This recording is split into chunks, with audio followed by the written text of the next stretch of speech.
Three former U.S. intelligence community and military personnel agreed to pay more than 1.68 million to resolve a criminal charges arising from their provision of hacking related services to a foreign government. Uh, the services included a sophisticated zero-click exploit, violation U.S. export control and computer fraud and abuse laws.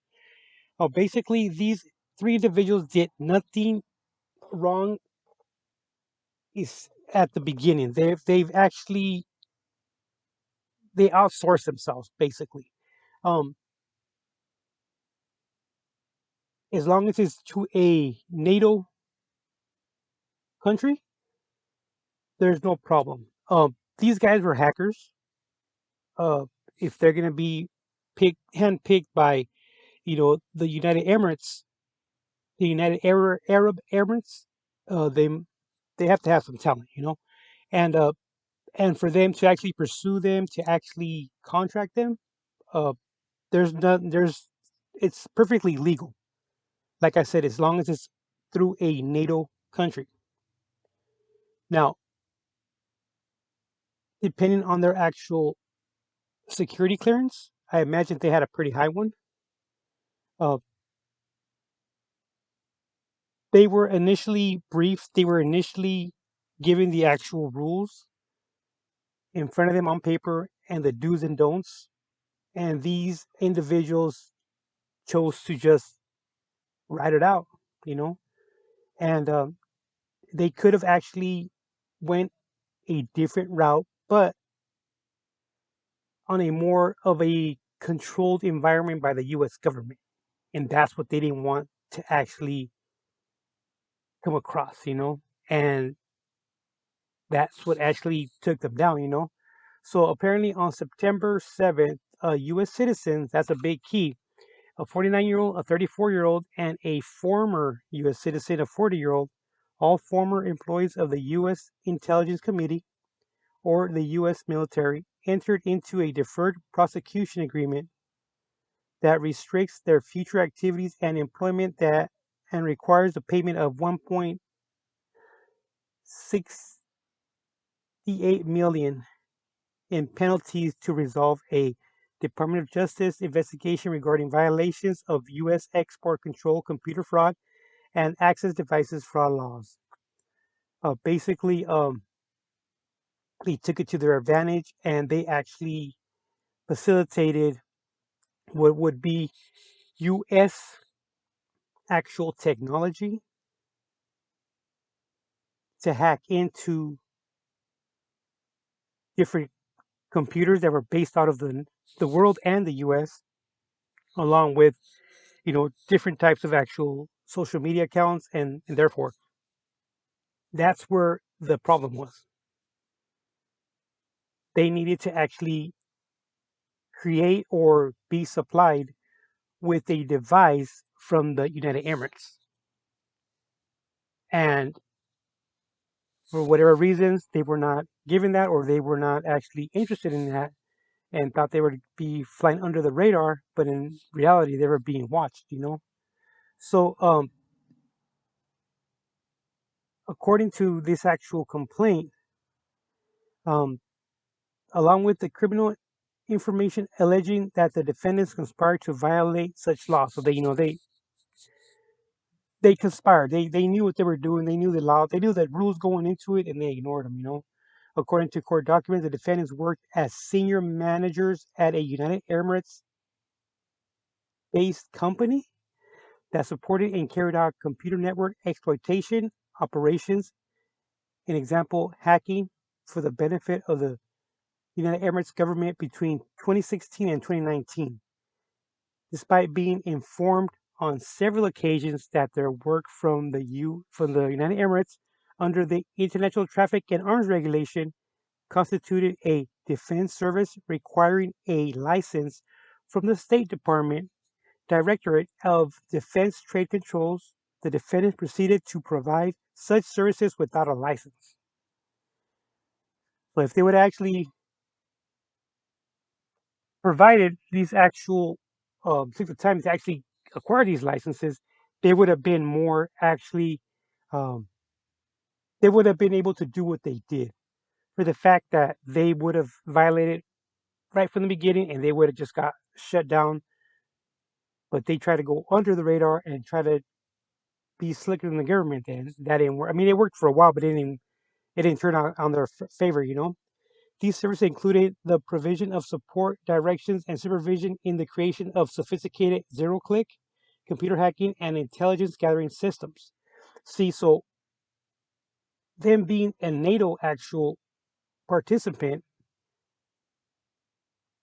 of course, they could outsource, they could go into different countries and actually recruit such actual what they call actors. Now, I don't know if you guys remember, but I've did a couple of videos where I explained um, how we fit into this actual of a somewhat of this actual uh, recruitment. So basically, with the at the end, almost towards the end of my career, I had a better background security clearance, so I was able to actually um, use and actually train agents on our up to date surveillance equipment. Now, all agents are able to use it, but to actually eh, to know the ins and outs of it, the servicing of it, that's different. And with that being said, we often provided dog and pony shows where we would actually demonstrate to NATO countries our technology, and it was always out in the open. It was the actual offer was always there. I don't ever think anybody actually took their offer, but for example, Germany would offer us a position in their actual government as immigration or customs in that sense, and us as U.S. citizens would legally um, be able to work in their country enforcing immigration or customs laws. Therefore, their actual pay grade would be equivalent to a lieutenant's salary in the military. That's what it was. That's what the equivalent was for their pay to start off, and it was always offered. I don't know why I never actually considered it. Maybe I just never got my interest.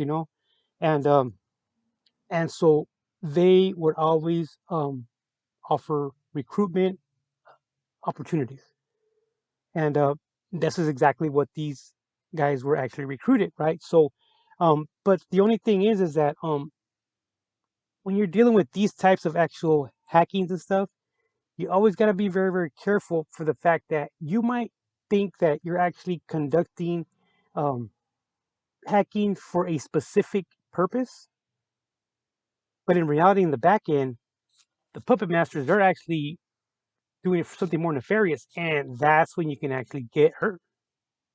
To be honest with you, and also, along with these with that zero click, employees who activities were supervised by unknown to the defendants. There you go. See, thereafter leverage these zero click exploits to illegally obtain and use credentials for online accounts issued by U.S. companies and to obtain unauthorized access to computers like mobile phones around the world, including the United States. So, see, they might have been actually explained, hey, you know what? We need you to actually do this type of actual hacking or this actual inquiry. But in the end, the people in the back rooms, they're actually conducting fraud. They're actually conducting, you know, bank fraud, money laundering, and more nefarious things, but you're still putting your name out there, so therefore it will affect you. And according to this agreement, it is a first of its kind resolutions of an investigation into two distinctive types of criminal activity providing unlicensed export control defense services in support of computer network exploitation and a commercial company creating, supporting, and operating systems specifically designed to allow others to access data without authorization from computers worldwide, including the United States. And see, maybe they knew, maybe they didn't, who knows, what I mean? But they still chose to go the route to where they actually, broke laws. And eventually they actually, they classified them as hackers for hire, and those who otherwise support such activities in violation of U.S. law should fully expect to be prosecuted for their criminal conduct, basically. So apparently, on January 2016, after receiving an offer for higher compensation and an expanded budget, the defendants joined the actual United Emirates company as senior managers of a team known as a cyber intelligence operation. Prior to their departures, U.S. Company One repeatedly informed its employees, including the defendants, that the services that they were providing constituted defense services under the actual the military breakdown, the military structure. So therefore, they weren't just going over and being civilians. No, no, they were still going to be classified as actual some sort of actually military intel. Therefore, they needed to actually follow the rules of for which they were actually trained. And I'm not surprised they didn't get charged with treason if they went that route, because they were still be held under the uniform code for the fact that when you're debriefed, you can't you can't divulge a lot of information, sensitive information, for the fact that it's government actual. It falls under the military actual for the actual security of the actual nation. So that's right there weird in itself why they wouldn't actually be charged with that. You know what I'm saying? They probably worked something out, they probably got that taken off the table, but I'm pretty sure that they were actually uh, they could actually be charged with that at the end of the day, and that and that the US could not lawfully provide such services. So therefore, you know, they knew the rules going in, and actually they were explaining the actual rules in detail. I can almost guarantee you. And they went for the money, they went for the actual for the power, for the actual, you know, at their point of their career, they're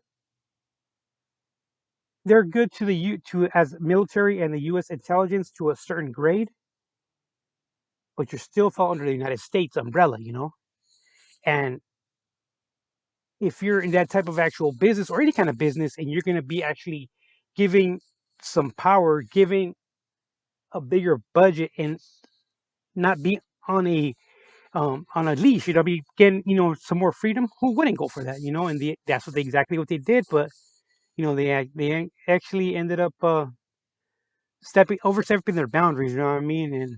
And that's what took them down. Okay, guys, don't forget to like and subscribe.